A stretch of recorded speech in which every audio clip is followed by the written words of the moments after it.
ನಂದಿವಾಹನ ನಾಗಭೂಷಣ ದೋಷ ನಾಶ ವಿನಾಶನ ಸೃಷ್ಟಿಕಾರಣ ನಷ್ಟಹಾರಣ తమోరజో సత్వగుణ విమోచన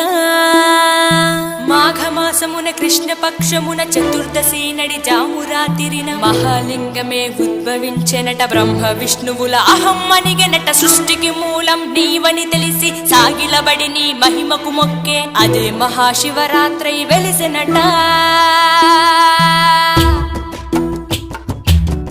అరే ఓ జంగమా విభూది లింగమా పక్కన పార్వతమ్మ తలపై గంగ